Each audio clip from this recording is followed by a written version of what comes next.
বিষয় জানবো এক একদিন, ঠিক আছে? এক একটা বিষয় আমরা জানবো এবং যে বিষয়গুলো আমরা জানবো আলহামদুলিল্লাহ আমরা সেই বিষয়গুলো আমল করার জন্যই জানার চেষ্টা করব। পারবো? এর ভিতর অনেক আলোচনা আসবে ইনশাআল্লাহ, অনেক আমলের আলোচনা আসবে, অনেক শরীয়তের আহকামের বিষয় আসবে, নিষেধের বিষয় আসবে।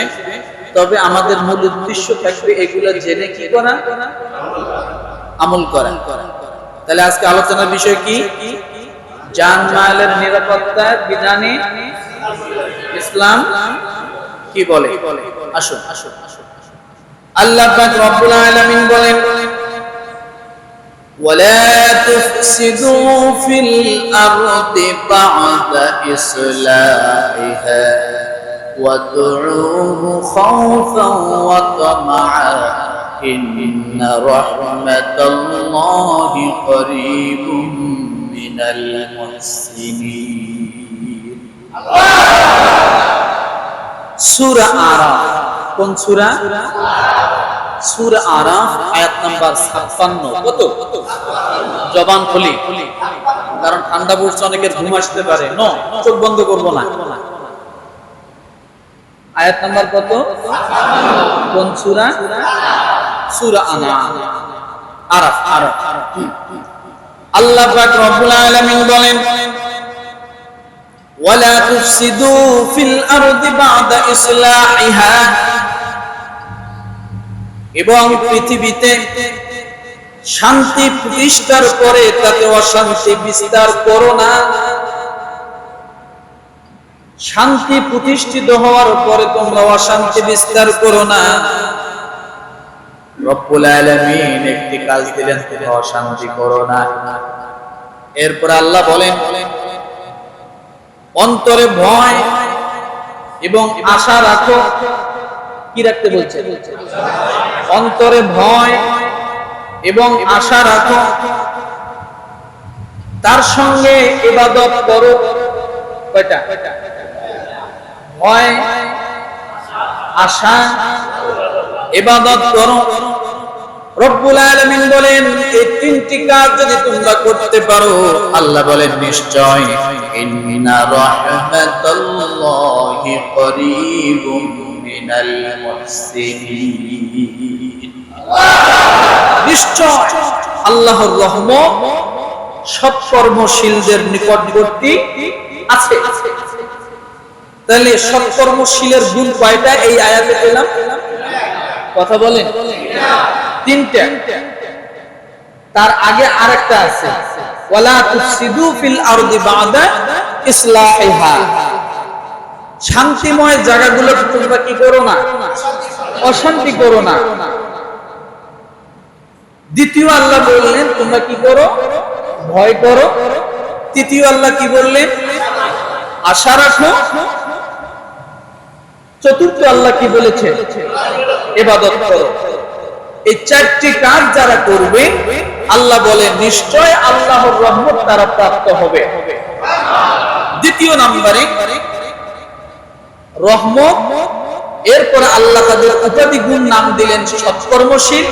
কি নাম দিয়েছেন? সৎকর্মশীল। আল্লাহ বলেন তারা সৎকর্মশীলদের নিকটবর্তী হবে। কাজ চারটা করলে আল্লাহ দুইটা পুরস্কার দিবেন। এক হলো সৎকর্মশীল নামে ভূষিত করবেন, দ্বিতীয়ত আল্লাহ তাআলা কি করবেন, তাকে বরকত দান করবেন, রহমত দান করবেন। ইন্না রাহমাতাল্লাহি করিবুম মিনাল মুহসিনিন। ভালো করে বুঝুন। তাহলে শান্তি পতিত করার জন্য, শান্তি ফিরে আনার জন্য আল্লাহ সুবহানাহু ওয়া তাআলা সূরা আরাফের 56 নম্বর আয়াতে যে কথাটা বললেন, ভয় করো, আশা রাখো, ইবাদত করো। তাহলে কি হবে? তোমাদের মাধ্যমে শান্তি প্রতিষ্ঠিত হবে, অশান্তি হবে না। এরপর আল্লাহ কি বললেন, তোমরা হবে যদি এই কাজ কয়টা করতে পারো, তোমরা হবে সৎকর্মশীল এবং তোমরা হবে রহমত এবং বরকত প্রাপ্ত। রব্বুল আলামিন আরেক জায়গায় বলেন, ফালিয়াবুদু রাব্ব হাযাল বাইত। পারেন কিনা? কারা কারা পারেন? পরেন আমার সাথে লিলাফি কুরাইশ ইলাফিহিম রিহলাতাশ শিতা'i ওয়াস-সাইফ ফালইয়া'বুদু রাব্ব হাযাল বাইত। রব্বুল আলামিন বলেন, তোমরা এই ঘরের রবের ইবাদত যদি তোমরা করতে পারো, এই ঘরের যে রব আছেন এই রবের ইবাদত যদি তোমরা করতে পারো, ফালিয়াবুদু রাব্ব হাযাল বাইত। আল্লাহ বলেন তোমরা যদি ইবাদত করতে পারো, রব্বুল আলামিন দুইটা পুরস্কার দান করবেন, আল্লাযী আত'আমাহুম মিন খাউফ। আল্লাহ বলেন যদি তোমরা ইবাদত করতে পারো তাহলে আমার ওয়াদা হলো আমি তোমাদেরকে দুইটা জিনিস দিব। কয়টা? এরপরে আরেকটা আল্লাহ ওয়াদা করেছে। তাহলে প্রথম দুইটা হলো খাবারের ব্যবস্থা আল্লাহ করে দিবেন। সুবহানাল্লাহ। কি করে দিবেন? আল্লাযী আত'আমাহুম মিন জু' ওয়া আমানাহুম মিন খাউফ। আল্লাহ বলেন আমি তোমাদের ক্ষুধাকে নিবারণ করে দিব, তোমাদের ক্ষুধা রাখবো না। ওয়া আমানাহুম মিন খাউফ, তোমাদের যত ভয় আছে, যত প্রকার ভয় আছে সমস্ত ভয় থেকে আমি তোমাদেরকে হেফাজত করব, নিরাপত্তা দিব। কাজ কয়টা? দুইটা। কাজ হলো এখানে কি? একটা, ফালিয়াবুদু রাব্ব হাযাল বাইত, তোমরা এই রবের ইবাদত করো, এই ঘরের রবের ইবাদত করো। আল্লাহ কি করবেন? ক্ষুধা নিবারণ করে দিবেন। কি করবেন? ওয়া আমানাহুম মিন খাউফ, আল্লাহ বলেন ভয় ভীতি থেকে আল্লাহ তোমাদেরকে কি করবেন? নিরাপত্তা দান করবেন। কি দান করবেন বলেন? নিরাপত্তা দান করবেন। এখন কথা হলো আসলে ভয় দেখায় কারা, এটা আগে পরিচয় হওয়া দরকার। কথা ঠিক কিনা? ভয় কারা দেখায়? আচ্ছা বলেন তো কাফের আমরা চিনি কিনা? কোরআনুল কারীমে কয়েকটা শব্দ আছে, শব্দ কয়টা ভালো করে জেনে না। কাফের আমরা জানি যারা বেধর্মী। আরেকটা শব্দ আছে মুশরিক, আছে কিনা? আল্লাহকে মানে কিন্তু বিকল্প ধারায় মানে, শরীক করে মানে, আগুনের পূজা করে, মূর্তির পূজা করে, আছে না? তাহলে মুশরিক পাইলাম, কাফের পাইলাম। এরপরে কি আছে? মুনাফিক আছে কি নাই? মুনাফিক কারা? মুসলমানের ভিতরে একটা দল, মুসলমানের ভিতরে একটা দল। আরেকটা শব্দ আছে মুসলিমিন, এরা কারা? ইমানদাররা নাকি যারা মুসলমান বলে দাবি করে। তাহলে কাফের, মুশরিক, মুনাফিক, মুসলমান আছে না? কয়টা পেলাম? আল্লাহ সুবহানাহু ওয়া তাআলা কুরআনুল কারীমে আরেকটা শব্দ ব্যবহার করেছেন মুসরিফিন। কি বলেন তো? কি? মুসলিমিন না, মুসরিফিন। তাহলে মুশরিকিন, কাফিরিন, মুসলিমিন, মুনাফিকিন, আরেকটা শব্দ কি আছে? মুশরিকিন। এখন এই মুশরিকিন কারা? কাফিরের সংজ্ঞা পেলাম, মুসলমানের সংজ্ঞা পেলাম, মুনাফিকের সংজ্ঞা পেলাম, কথা ঠিক না? মুশরিকের বিষয় জানলাম। তাহলে মুশরিকিন কারা? এটা জানা দরকার। এটা জানলে এই আলোচনা বোঝাটা ক্লিয়ার হয়ে যাবে। পারবো ইনশাআল্লাহ? কি বলে? এই মুসলিমিন শব্দে রাসূলুল্লাহ সাল্লাল্লাহু আলাইহি ওয়াসাল্লাম দুনিয়ায় আসার হাজার হাজার বছর আগে ব্যবহার হয়েছে। সুবহানাল্লাহ বলেন। আল্লাহ পাক রব্বুল আলামিন সেই সমস্ত ব্যক্তিদের কথাগুলো কোরআনে তুলে ধরেছেন। সূরা আলে ইমরান আয়াত নাম্বার 147। কত জোরে? নাম্বার মুখস্থ করতে হবে। আয়াত নাম্বার 147।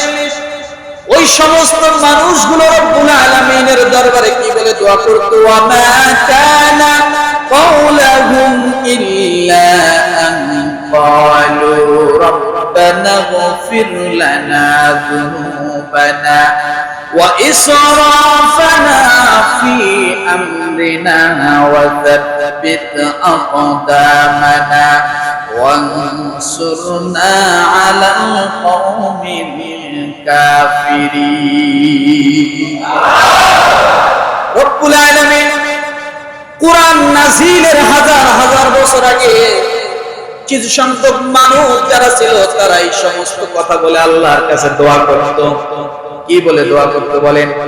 আল্লাহর কাছে দোয়া করত, মা কানা কওলাহুম ইল্লা আন ক্বালু রব্বানা গফির লানা যুনুবানা ওয়া ইসরাফানা ফি আমরিনা ওয়া সাব্বিত আকদামানা ওয়ানসুরনা আলাল কওমিল কাফিরিন। আল্লাহ বলে তাদের কথা এছাড়া আর কিছুই ছিল না। তারা বলেছিল, হে আমাদের প্রতিপালক, আমাদের গুনাহসমূহ ক্ষমা করে দিন। এক নাম্বার কি ক্ষমা চেয়েছে? কথা বলে, আমাদের গুনাহসমূহ ক্ষমা করে দিন। এরপরে বলেছেন আমাদের দ্বারা আমাদের কার্যবলিতে যত বাড়াবাড়ি আছে সমস্ত বাড়াবাড়িগুলো যা দ্বারা সীমালঙ্ঘন ঘটেছে সেগুলোকেও আপনি আমাদের ক্ষমা করে দিন। কি করে দিন? ক্ষমা করে দিন। এরপরে আমাদেরকে সদৃঢ় পথ অবলম্বন করার তৌফিক দান করুন, অর্থাৎ আমাদেরকে অটল থাকার তৌফিক দান করুন। এবং বলেছেন কাফের সম্প্রদায়ের বিরুদ্ধে আমাদেরকে বিজয় দান করুন। কি দান করুন বলেন? কি দান করুন? বিজয় দান করুন। এই যে এখানে চারটে দোয়া, যুনুবানা ওয়া ইসরাফানা ফি আমরিনা ওয়া সাব্বিত আকদামানা ওয়ানসুরনা আলাল কওমিল কাফিরিন। এই দোয়াগুলো কোরআন নাযিলের কত বছর আগে? হাজার হাজার বছর আগে এই দোয়াগুলো তারা করেছিলেন। আর রব্বুল আলামিন এই দোয়ার কারণে আল্লাহ তাআলা তাদের দোয়াগুলো কবুল করে নিয়েছেন। এখন কথা বলতে চেয়েছিলাম মুসরিফিন কারা আর ওয়া ইসরাফানা কারা। তারা যে ওয়া ইসরাফানা বলেছিলেন, মুসরিফিন হলো ওই সমস্ত ব্যক্তি তারা যে কোনো দলের, যে কোনো সমাজের, যে কোনো জায়গায়, যে কোনো অবস্থানে, যে কোনো সময় তারা অবস্থান করতে পারে। সেটা থাকতে পারে মুসলমানের ভিতরে, সেটা থাকতে পারে ইহুদির ভিতরে, সেটা থাকতে পারে কাফেরের ভিতরে, সেটা থাকতে পারে মুনাফিকের ভিতরে।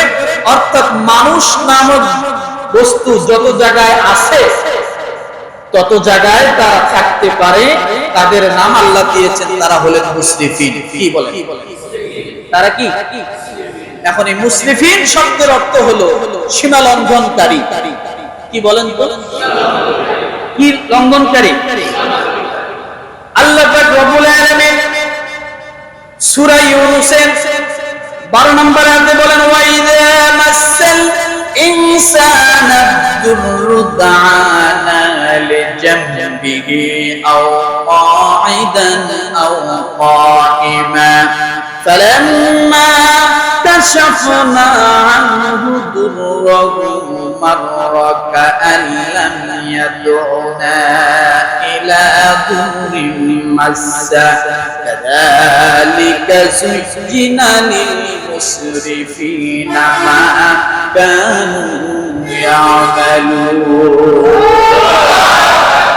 মুসরিফিন শব্দ পাইছেন?